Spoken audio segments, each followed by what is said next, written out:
नमस्कार, good morning, good evening दोस्तों। मेरे चैनल एक किताब से एक मोती पर आपका स्वागत है। तो आज जिस पुस्तक से मैं कुछ अंश पढ़ने जा रहा हूँ वो पुस्तक ये है विष्णु सहस्त्रनाम। ये अंग्रेज़ी में है, तो मैं जैसा कि मैं कुछ वीडियो में करता आ रहा हूँ, मैं हिंदी अनुवाद कर लेता हूँ और फिर उस पर हिंदी में चर्चा करता हूँ। तो ये इसका शीर्षक है विष्णु सहस्त्रनाम। विष्णु सहस्त्रनाम तो खैर गीता प्रेस भी छापती है, कई छापे खाने हैं जो छापते हैं, प्रकाशक हैं जो छापते हैं। ये छापी गई है चेन्नई में, तमिलनाडु में। विष्णु सहस्त्रनाम इसका शीर्षक है और इसके अनुवादक और तर्जुमा करने वाले और कमेंटेटर जो जिन्होंने कमेंट्री किया, यानी टीका जिन्होंने की है, वे हैं स्वामी दयानंद सरस्वती, जो कि आर्ष विद्या गुरुकुलम के संस्थापक थे। और इसे छापा गया श्रुति सेवा ट्रस्ट, अनईकट्टी, कोयम्बतूर द्वारा। तो आपको अगर आर्ष विद्या गुरुकुलम की अंग्रेज़ी किताबें खरीदनी है, मेरे ख्याल से हिंदी में भी उपलब्ध होंगी कुछ किताबें तो आप कई जगहों से खरीद सकते हैं। यानी कोयम्बतूर में इनकी ऑफिस है, उत्तराखंड में भी है, स्वामी दयानंद सरस्वती आश्रम, पुरानी झड़ी, ऋषिकेश, उत्तराखंड, पेंसिल्वेनिया, अमेरिका में भी है। और जहाँ से मैंने ये खरीदी थी वो चेन्नई में है, तो वो एड्रेस मैं बता देता हूँ। वो उनका एड्रेस है, अगर आप चेन्नई में रहते हैं तो आर्ष विद्या रिसर्च एंड पब्लिकेशन ट्रस्ट, मइलापुर में, श्री देसिका रोड, मइलापुर में। और अगर आप कोयम्बतूर में हैं तो आनईकट्टी में है ये आर्ष विद्या गुरुकुलम। उत्तराखंड में ऋषिकेश में है, पुरानी झड़ी में, पुरानी झाड़ी होगी, स्वामी दयानंद आश्रम। और अगर आप अमेरिका में हैं तो आर्ष विद्या गुरुकुलम से भी ये किताबें ले सकते हैं। तो इनकी किताबें आप देखेंगे तो छापी बहुत ही सुंदर छपाई होती है। और जिस तरह किताब को बाइंड किया जाता है, यानी जिस तरह उसको पुस्तक का आकार दिया गया है, बहुत ही बढ़िया है। कागज़ की क्वालिटी भी, गुणवत्ता बहुत ज़बरदस्त है। आप देख सकते हैं कागज़ की क्वालिटी, और बहुत बढ़िया है। इनके छापने का जो तरीका है वो बहुत ही ज़बरदस्त है। और मेरे पास इनकी कई सारी पुस्तकें हैं, तो उन पर मैं वीडियो बनाऊंगा, जैसे कि उपनिषदों पर इनकी टीका। और ये ज़्यादातर किताब नहीं लिखते थे, मतलब किताबें भी लिखे रहे होंगे पर किताबें बहुत कम लिखी हैं इन्होंने। ये जो क्लासेस चलाते थे, जैसे विष्णु सहस्त्रनाम की क्लास हो गई, या उपनिषदों की कक्षा जो चलाते थे अपने आश्रमों में, तो उन्हें रिकॉर्ड कर लिया जाता था। तो जैसे उपनिषदों पर जो क्लासेस हुई उन्हें रिकॉर्ड कर लिया गया, फिर उनको किताब का एक फॉर्म दे दिया, जैसे ट्रांसक्रिप्शन बोला जाता है मेरे ख्याल से। तो आपने जो कहा है, आपके शिष्य आपका रिकॉर्डिंग कर लेते हैं, मतलब इनकी रिकॉर्डिंग कर लेते थे, बाद में रिकॉर्डिंग से फिर किताबें बनाई जाती थी। मेरे ख्याल से कई लोगों के बारे में ऐसा कहा जा सकता है कि उनकी जो किताबें हैं वो उन्होंने लिखी नहीं है, उनके भाषण या व्याख्यान जो हैं, जैसे कि स्वामी रंगनाथानंद थे रामकृष्ण मिशन के, उनकी भी ज़्यादातर किताबें ऐसी छापी गई हैं। स्वामी विवेकानंद के भी ज़्यादातर व्याख्यान हैं। रामकृष्ण परमहंस भी व्याख्यान देते थे, तो उनके जो भक्त थे मिस्टर एम के नाम से जो जाने जाते थे, महेंद्र नाथ गुप्त, तो वे सुनते थे और अपनी डायरी में लिखते जाते थे। बाद में यही छपी थी। जैसे हिंदी में तो रामकृष्ण वचनामृत नाम से है, सूर्यकांत त्रिपाठी जी ने अनुवाद किया है, बंगाली में लिखी गई थी अनुवाद सूर्यकांत त्रिपाठी निराला जी का। तो उन पर भी मैं किताबें बनाऊंगा। कहने का मतलब है कि ये जो किताबें हैं ये अलग तरह से छापी गई हैं, यानी रिकॉर्डिंग, जो ऑडियो या वीडियो रिकॉर्डिंग की गई थी उनके हिसाब से किताबें लिखी गई हैं। दूसरी बात है कि इनकी एक होम स्टडी कोर्स आती है, गीता की होम स्टडी कोर्स, यानी घर बैठे आप गीता कैसे समझ सकते हैं। क्योंकि इन्होंने कक्षाएं चलाई थी या क्लासेस चलाई थी गीता पर, तो उन्हीं को रिकॉर्ड किया गया था और फिर उन्हीं के आधार पर एक किताब बनाई गई है। ये पुस्तक जो गीता होम स्टडी कोर्स है, मेरे ख्याल से 9 खंडों में है, तो उन पर भी मैं वीडियोज़ बनाऊँगा आगे चल के। तो आप भी इनके आश्रमों में जाइए और अच्छी अच्छी किताबें लीजिए और अपने जीवन को बदलिए। ये तो ज़बरदस्त इसलिए है कि इसमें विष्णु सहस्त्रनाम के एक एक जो नाम है उनको बहुत ही विस्तार से उनको समझाया गया है। तो जैसे मैं एक उदाहरण लेता हूँ, देखिए एक नाम है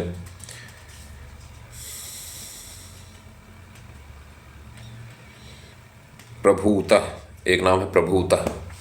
अब इनका अर्थ पहले संस्कृत मतलब अंग्रेजी में दिया है, the one abundantly endowed with special qualities, यानी वो जो महत्वपूर्ण गुणों से सराबोर है, या मतलब पूरी तरह विभूषित है। मतलब बहुत ही भारी मात्रा में जो बहुत ही जो उत्कृष्ट गुण है उनसे विभूषित है, प्रभूतः। तो कितना बढ़िया अनुवाद है इसका, इस शब्द का। यानी संस्कृत में है ज्ञान ऐश्वर्यादि गुणे संपन्न प्रभूतः। और फिर इसमें एक टीका है, जैसे ही इज प्रभूत because he is abundantly endowed with ज्ञान ऐश्वर्यादि गुणास qualities of wisdom lordship and so on. तो अगर आप अंग्रेजी में रुचि रखते हैं अंग्रेजी किताबों में तो आप इसे पढ़िए। जैसे कि अभी हमने एक नाम का अर्थ देखा प्रभूतः, कितना बढ़िया उसको समझाया है इन्होंने। तो इसलिए आप हर एक नाम को, जो 1000 नाम इसमें है विष्णु सहस्त्रनाम में, उससे लाभ उठा सकते हैं। अब आइए बात करते हैं विष्णु सहस्त्रनाम की। पर उससे पहले मैं बता दूं कि इस वीडियो का जो थीम जिसे बोला जाता है ना, ये वीडियो किस चीज़ के बारे में है।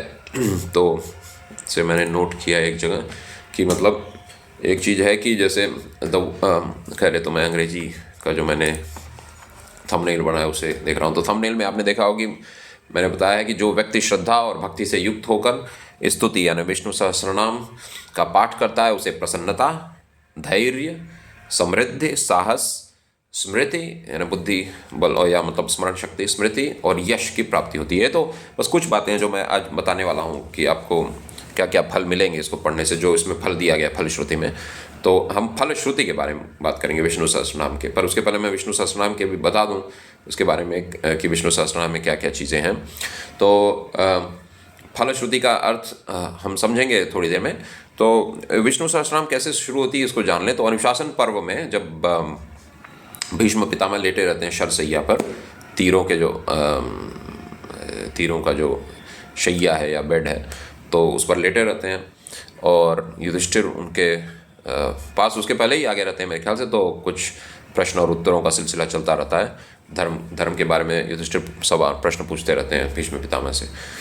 तो एक जगह सवाल करते हैं युधिष्ठिर की मतलब किन की मैं पूजा करूं या किन का ध्यान करूं, और किन के नाम लेने से मैं ये जो जन्म मरण का ये जो चक्र है उससे मुक्त हो सकता हूँ, यानी बॉन्डेज मतलब मुक्ति कैसे पा सकता हूँ। और भी कई सवाल वो पूछते हैं इनके बारे में कि ऐसे कौन से नाम हैं जिनको मैं स्मरण करूँ और उनसे क्या लाभ होगा, और ऐसे कई प्रश्न करते हैं युधिष्ठिर। तो तब भीष्म पितामह युधिष्ठिर को बताते हैं कि तुम विष्णु सहस्रनाम पढ़ो। फिर विष्णु सहस्रनाम के शुरू होने के पहले भीष्म पितामह और कई बातें बताते हैं कि मतलब किन का नाम जपना चाहिए और क्या उसके लाभ हैं। शुरुआत में भी कुछ बताए गए हैं, पर फलश्रुति जो मुख्य रूप से वो अंत में दी गई है। तो फलश्रुति के बारे में ही मैं पढ़ूंगा। तो ऐसे ही विष्णु सहस्रनाम शुरू होती है कि युधिष्ठिर और भीष्म पितामह का संवाद है, और भीष्म पितामह उन्हें बता रहे हैं कि क्या तुम्हें करना चाहिए, किन का नाम जपना चाहिए। तो विष्णु भगवान या वासुदेव का नाम जपने का परामर्श या सलाह देते हैं, जपने का परामर्श या जपने की सलाह देते हैं भीष्म पितामह युधिष्ठिर को। और वहीं से फिर बताते हैं कि कौन कौन से ये 1000 नाम हैं भगवान के, एक सहस्र नाम या 1000 नाम। तो इस तरह से विष्णु सहस्रनाम शुरू होता है, और फिर 1000 नाम जब बता देते हैं भीष्म पितामह, फिर अंत में फलश्रुति आती है। तो फलश्रुति का अर्थ होता है वो जो आपको बताया गया है, जो नाम है या जो भी आपने पढ़ा है इसके पहले, तो उसको पढ़ने का या उसको सुनने का, पाठ करने का या पठन का या श्रवण का, उसका क्या लाभ होगा, उसका क्या फ़ायदा होगा। तो वही फलश्रुति है। तो अभी हम देखेंगे कि विष्णु सहस्रनाम को पढ़ने का क्या फल होता है, और फिर हम इस पर चर्चा करेंगे। तो आइए देखते हैं कि इसमें क्या फल बताए गए हैं। तो मैं क्या करूँगा कि जैसे कि मैंने हिंदी में अनुवाद तो कर लिया है, तो अब मैं संस्कृत का अंश पढ़ लूँगा, और फिर मैं जो संस्कृत में है फिर उसको हिंदी में आपको उसका अर्थ समझा दूँगा। तो इसमें थोड़ा मुझे मैचिंग करनी होगी, यानी पढ़ के मुझे देखना होगा कि हिंदी अनुवाद उसका मैंने कहाँ किया है। तो इसलिए थोड़ा धैर्य से सुनिए। पहले हम चलते हैं फलश्रुति की ओर। उत्तर भाग फलश्रुति। तो विष्णु सहस्रनाम के पाठ का फल या परिणाम। इस सहस्रनाम का श्रद्धा और भक्ति पूर्वक जप करने से लोगों को जो विभिन्न फल प्राप्त होते हैं उनका वर्णन नीचे किया गया है। इस विष्णु सहस्रनाम को सुनने और इसका अर्थ जानने अथवा इसका पाठ करने से सभी को इच्छित फल की प्राप्ति होती है। तो यहाँ तक तो स्वामी दयानंद सरस्वती बात कर रहे थे। अब हम आगे चलते हैं, क्योंकि कुछ जो इसमें श्लोक है मैं उन्हें छोड़ रहा हूँ। जो मुख्य श्लोक है मैं उनके बारे में चर्चा करूँगा। य इदं शृणुयान् नित्यं यश्चापि परिकीर्तयेत् नाशुभं प्राप्नुयात् किंचित सोमुत्रेह च मानवः। तो मैं अंग्रेजी में भी पढ़ सकता हूँ। चलिए पहला मैं जो श्लोक है उसका अंग्रेजी में पढ़ देता हूँ, फिर हिंदी में, बाकी जो श्लोक है उनका केवल हिंदी में पढ़ूंगा। सो whoever listens to this Vishnu Sahasranam every day and whoever recites this every day, that person does not attain anything inauspicious both here and in the hereafter। यानी जो व्यक्ति प्रतिदिन इस विष्णु सहस्रनाम को सुनता है और जो व्यक्ति प्रतिदिन इसका पाठ करता है उसे इस लोक और परलोक में कोई अशुभ फल प्राप्त नहीं होता। तो अगर आप अशुभ चीज़ों को दूर रखना चाहते हैं, शुभ चीज़ों को अपने तरफ खींचना चाहते हो, विष्णु सहस्रनाम का पाठ पढ़िए, पाठ कीजिए या श्रवण कीजिए। धर्मार्थी प्राप्नुयात् धर्मम, अर्थार्थी चार्थम आपनुयात्, कामान अवाप्नुयात् कामी, प्रजार्थी चाप्नुयात् प्रजाम। जो व्यक्ति धर्म यानी पुण्य, नीति, सदाचार की इच्छा रखता है उसे पुण्य की प्राप्ति होती है। जो व्यक्ति अर्थ या भौतिक लाभ की इच्छा रखता है उसे सभी भौतिक लाभ मिलते हैं। जो व्यक्ति भोग की इच्छा रखता है उसे भोग की इच्छा रखने वाले को भोग की इच्छा, या शायद गूगल का अनुवाद ठीक नहीं है। जो व्यक्ति अर्थ या भौतिक लाभ की इच्छा रखता है उसे सभी भौतिक लाभ मिलते हैं। जो व्यक्ति भोग की इच्छा रखता है उसको भोग की सामग्री मिल जाती है, और जो संतान की प्राप्ति का इच्छा रखता है उसको संतान की प्राप्ति हो जाती है। तो यही बात इसमें कही गई। आगे बढ़ते हैं। भक्तिमान यः सदोत्थाय शुचिस्तद्गत मानस, सहस्रम वासुदेवस्य नाम्नामेतत् प्रकीर्तयेत्, यशः प्राप्नोति विपुलं याति प्राधान्यमेव च, अचलां श्रेयम् आपनोति श्रेयः प्राप्नोति अनुत्तमम्। यहाँ संधि होके प्राप्नोत्यनुत्तमम हो गया है, यानी प्राप्नोति अनुत्तमम।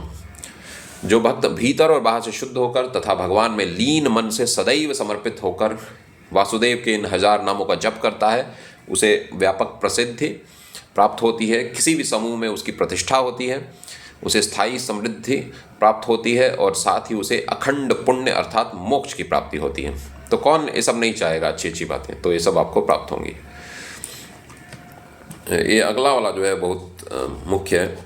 न भयम क्वचिदाप्नोति वीर्यं तेजश्च विन्दति, भवति अरोगो, तो वही संधियों के भवत्यरोगो द्युतिमान बलरूप गुणान्वितः।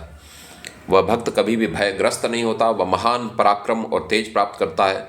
वह कभी रोग से ग्रस्त नहीं होता, वह बल, सौंदर्य और अच्छे गुणों से संपन्न होकर राजसी बन जाता है। तो राजसी अनुवाद तो यहाँ ठीक नहीं लग रहा है। द्युतिमान बल रूप गुणान्वित वीर्यम तेजश्च विन्दति, मतलब कह सकते हैं गुण संपन्न हो जाता है। तो जरा मैं एक बार फिर इसको देख लूँ किस शब्द का उसने ऐसे ट्रांसलेट किया है।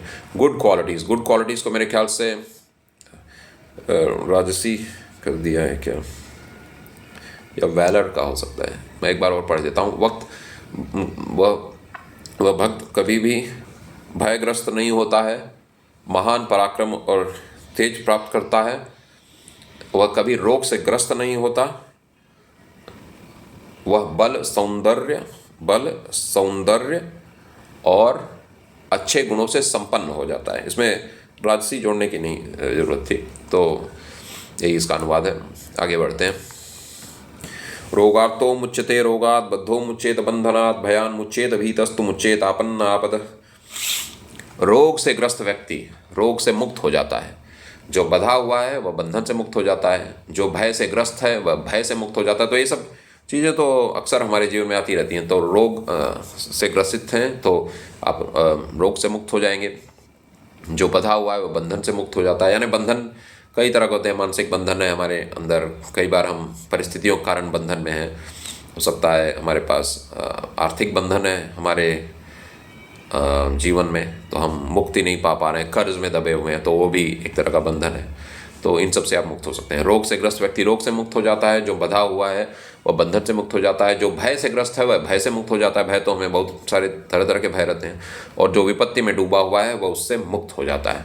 जो व्यक्ति प्रतिदिन इन 1000 नामों से पुरुषोत्तम की स्तुति करता है वह अपने मार्ग में आने वाली सभी बाधाओं को शीघ्र ही पार कर जाता है। तो ऐसी बातें कौन नहीं चाहेगा कि हम इन सभी चीज़ों से पार हो।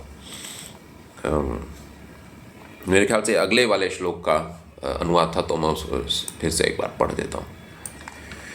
दुर्गान यति तरत्याशु पुरुषोत्तमम स्तुवन नाम सहस्रेण नित्यम भक्ति समन्वित। जो व्यक्ति प्रतिदिन इन 1000 नामों से पुरुषोत्तम की स्तुति करता है वह अपने मार्ग में आने वाली सभी बाधाओं को शीघ्र ही पार कर जाता है। और जो आखिरी एक या दो श्लोक मैंने इसमें से चुना है वो पढ़ देता हूँ।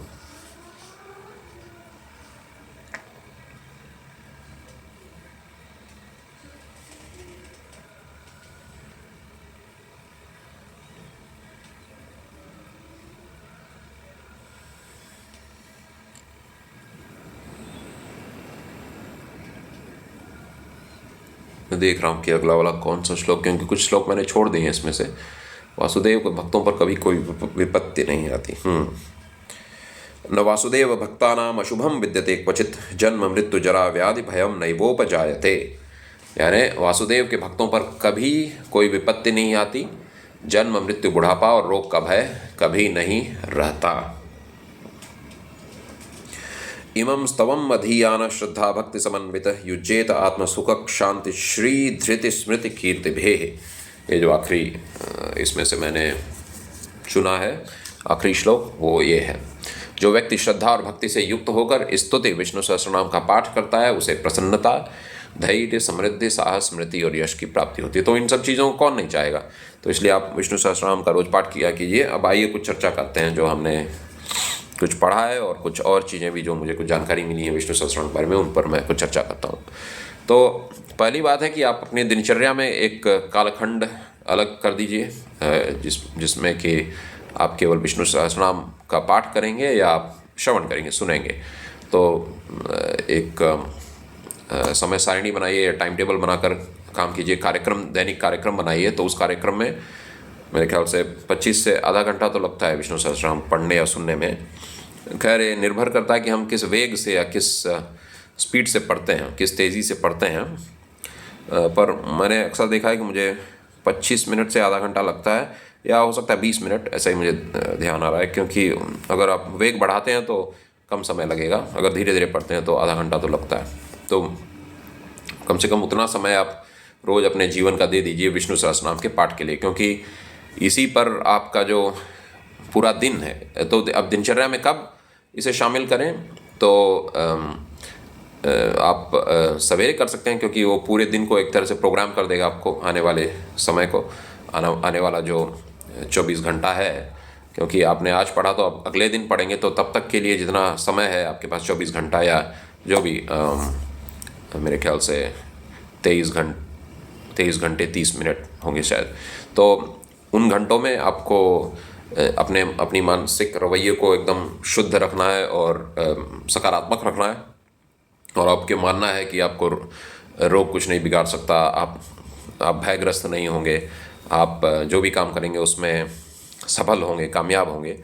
तो आपको ऐसी मानसिक स्थिति के साथ ही दिन का आरंभ करना चाहिए, दिन की शुरुआत करना चाहिए। तो दिन की शुरुआत में ही आप एक कालखंड अलग कर दीजिए अपने इस कार्य के लिए, यानी विष्णु सहस्रनाम के पाठ के लिए या विष्णु सहस्रनाम के श्रवण के लिए।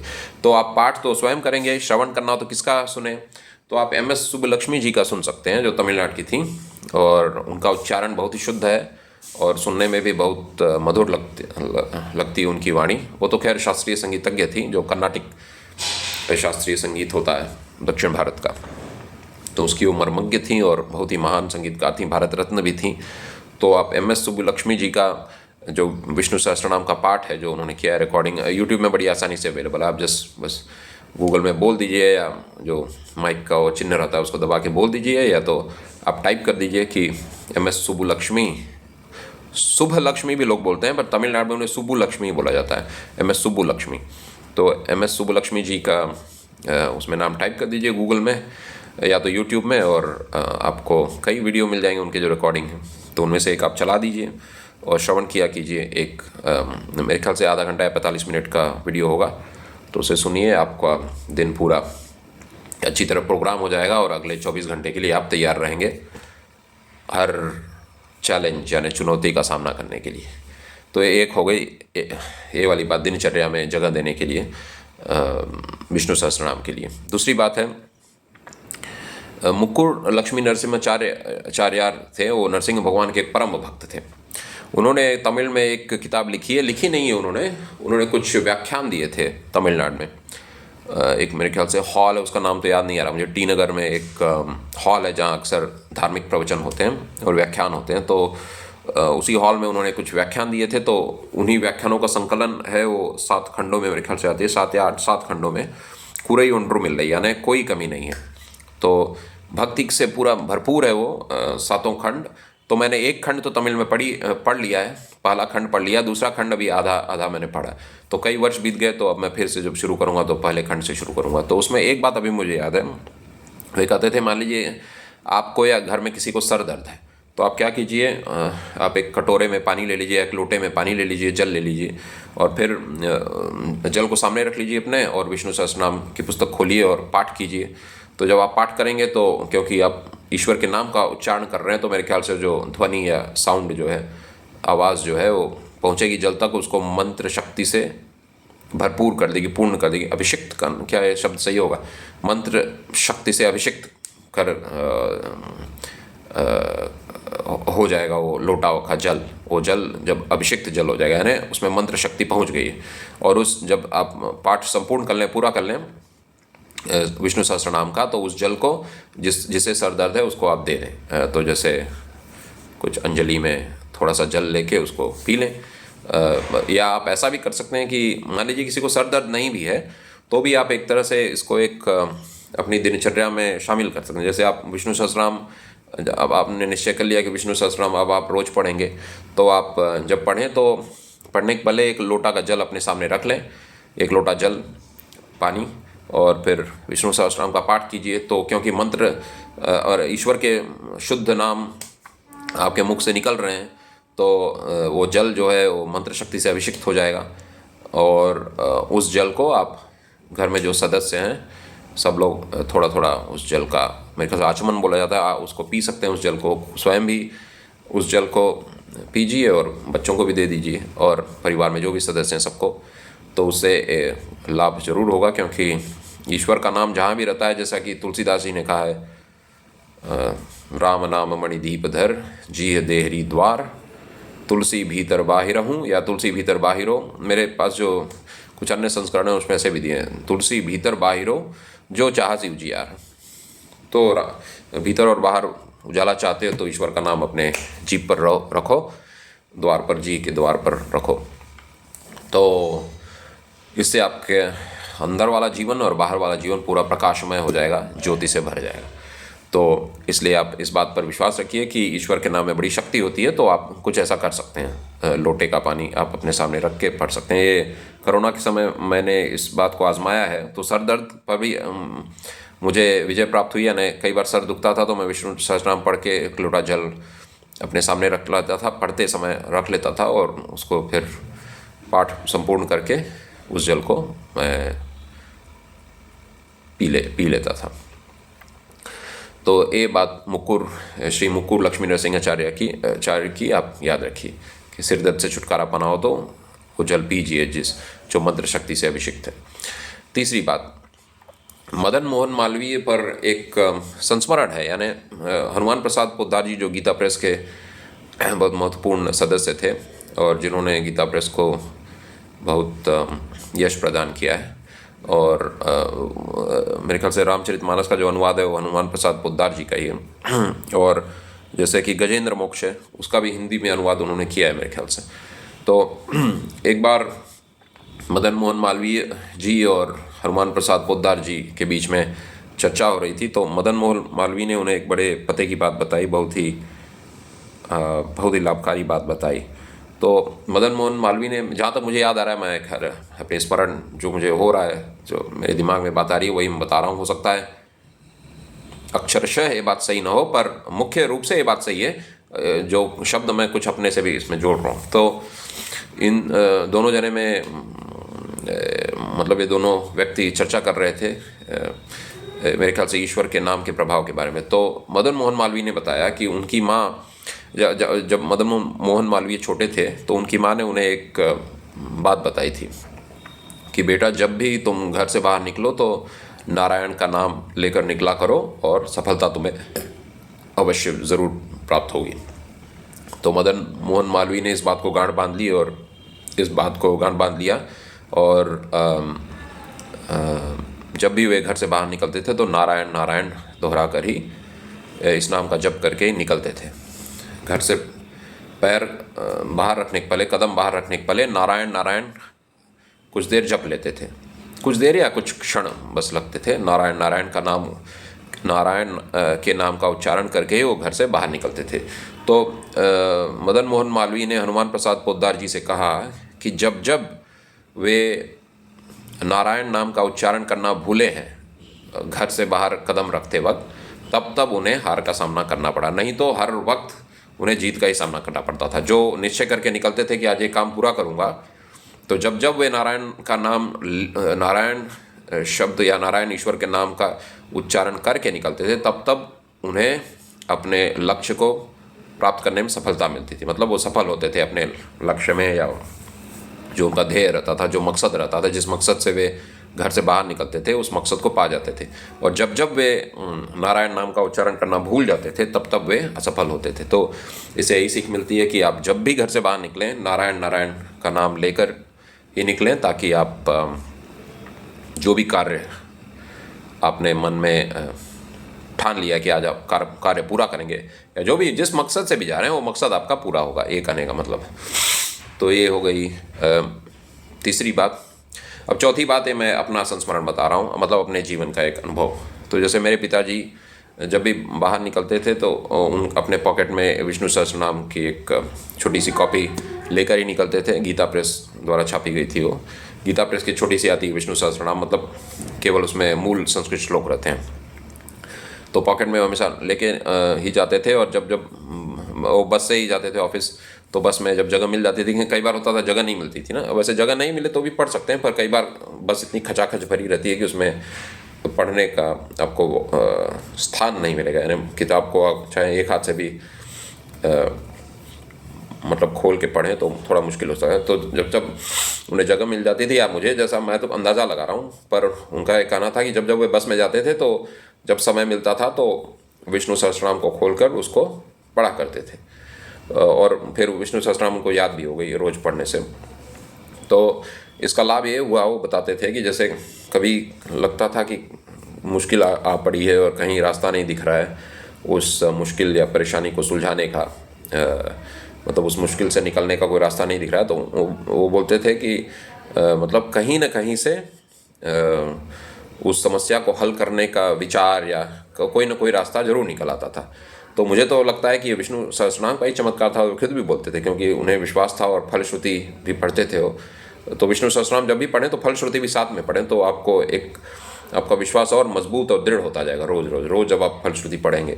तो इसलिए मेरे पिताजी बताते हैं कि जब जब वे मुश्किलों का सामना करते थे तो विष्णु सहस्त्रनाम का पाठ करने के कारण, जो दैनिक उनका पाठ था, और जब जब वक्त मिलता तब भी पढ़ते, और रोज़ तो पढ़ते ही थे सवेरे। तो इस पाठ का ये फल हुआ कि जब जब मुश्किलें आती थी तो कहीं ना कहीं से उस मुश्किल का हल निकल ही आता था, वो मुश्किल को सुलझा ही लेते थे।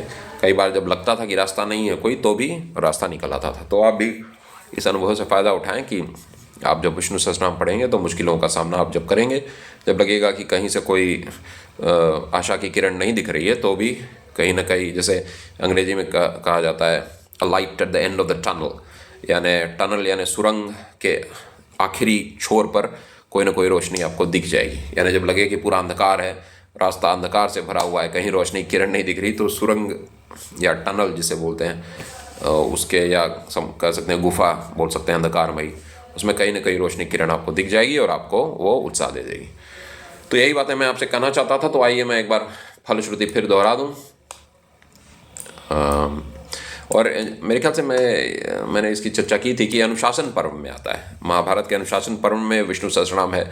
तो एक बात मैं शायद अंग्रेजी वीडियो में कहना भूल गया, कुछ लोग कहते हैं महाभारत को घर में मत रखो, पर अब महाभारत में आप देखेंगे कि विष्णु सहस्त्रनाम है जिसका इतना महान फल है। महाभारत में भगवत गीता है, तो अगर हम महाभारत घर में नहीं रखेंगे तो इन महान चीज़ों से तो वंचित हो जाएंगे। खैर, आप कह सकते हैं कि आप अलग से छपवा के ले लीजिए, गीता अलग से ले लीजिए, विष्णु सहस्त्रनाम अलग से ले लीजिए, पर ये तो हैं महाभारत के हिस्से। तो अगर आप महाभारत को घर में रख रहे हैं तो इतना जो शुभ उसमें चीज़ है, यानी लड़ाई झगड़ा माना जाता है कि महाभारत घर में रखने से लड़ाई झगड़ा हो सकता है, पर जिस जिस महाभारत में विष्णु सहस्रनाम है, जिस महाभारत में भगवत गीता है, जिस महाभारत में अन्य कई स्तुतियाँ हैं, मेरे ख्याल से दुर्गा जी की स्तुति है जब अर्जुन युद्ध करने जाते हैं, मेरे ख्याल से गीता के ठीक पहले ही एक अध्याय में, कुछ अध्याय पहले जहाँ गीता का युद्ध शुरू होता है, मतलब गीता का युद्ध है ना, जहाँ कुरुक्षेत्र का युद्ध शुरू होता है और गीता सुनाने वाले होते हैं कृष्ण भगवान अर्जुन को, तो उसके कुछ ही अध्याय पहले श्री कृष्ण बोलते हैं अर्जुन को कि जाओ दुर्गा माता की स्तुति करो। तो उसमें दुर्गा माता की स्तुति है और अन्य कितने ही देवी देवताओं की स्तुतियाँ हैं महाभारत में। तो वो तो धर्म और नीति से भरी हुई है, भक्ति से भरी हुई है। उसमें विदुर नीति है, विदुर का इतना महान ज्ञान है, विदुर नीति पर भी मैं एक वीडियो बनाऊंगा। तो महाभारत का कैसे विपरीत फल कैसे मिल सकता है, कि मुझे लगता है केवल मानी हुई बातें हैं, इसमें कोई मुझे नहीं लगता है कि इसमें कोई किसी और शास्त्र का आधार हो। तो अगर कोई कमेंट में मुझे लिख के बताए कि किस शास्त्र में ऐसा लिखा गया है कि महाभारत को घर में मत रखो, तब तो मैं उस बात पर विचार कर सकता हूँ। नहीं तो मुझे लगता है केवल सुनी सुनाई बात है, कानों से सुनी गई है। हो सकता है हम अपने माता पिता से सुने हों और उसी को हम बस दोहरा रहे हैं। बाकी विचार करने पर तो मुझे नहीं लगता है कि महाभारत घर में रखने का कोई विपरीत फल होगा या कुछ अशुभ होगा उससे, या झगड़ा लड़ाई होगी घर में। तो झगड़ा लड़ाई का कारण कोई बाहरी चीज़ नहीं हो सकती है, उसका कारण हमारी मानसिक स्थिति हो सकती है। अगर हम अपने मन को शुद्ध रखें और ईश्वर का नाम रटें घर में, और घर का वातावरण सात्विक रखें और ईश्वर भक्ति से पूर्ण रखें, तो महाभारत का फल कभी विपरीत नहीं होगा घर में। महाभारत तो एक हमारे धर्म की सर्वश्रेष्ठ पुस्तक है, उसका विपरीत फल कैसे हो सकता है। खैर, अब आइए अंत में मैं एक बार दोहरा दूं फलश्रुति को, और ताकि हमें आपको याद रहे जो मुख्य बात मैं कहना चाहता हूं। तो इस सहस्रनाम का श्रद्धा और भक्तिपूर्वक जप करने से लोगों को जो विभिन्न फल प्राप्त होते हैं उनका वर्णन नीचे किया गया है। इस विष्णु सहस्रनाम को सुनने और इसका अर्थ जानने अथवा इसका पाठ करने से सभी को इच्छित फल की प्राप्ति होती है। जो व्यक्ति प्रतिदिन इस विष्णु सहस्रनाम को सुनता है और जो व्यक्ति प्रतिदिन इसका पाठ करता है, उसे इस लोक और परलोक में कोई अशुभ फल प्राप्त नहीं होता। पहली बात, जो व्यक्ति धर्म यानी पुण्य, नीति, सदाचार की इच्छा रखता है उसे पुण्य की प्राप्ति होती है। जो व्यक्ति अर्थ या भौतिक लाभ की इच्छा रखता है उसे सभी भौतिक लाभ मिलते हैं। जो व्यक्ति भोग की इच्छा रखता है उसे भोग के पदार्थ मिलते हैं, और जो संतान की प्राप्ति की इच्छा रखता है उसको संतान की प्राप्ति होती है। जो भक्त भीतर और बाहर से शुद्ध होकर तथा भगवान में लीन मन से सदैव समर्पित होकर वासुदेव के इन 1000 नामों का जप करता है, उसे व्यापक प्रसिद्धि प्राप्त होती है।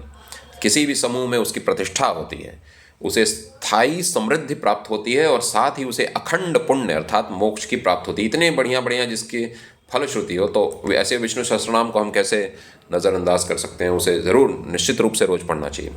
वह भक्त कभी भी भयग्रस्त नहीं होता, वह महान पराक्रम और तेज प्राप्त करता है, वह कभी रोग से ग्रस्त नहीं होता, वह बल, सौंदर्य और अच्छे गुणों से संपन्न होकर राजसी बन जाता है। अब यहाँ अनुवाद में थोड़ा गड़बड़ी, क्षमा कीजिए उसके लिए। वो सर्व गुणों से संपन्न हो जाता है।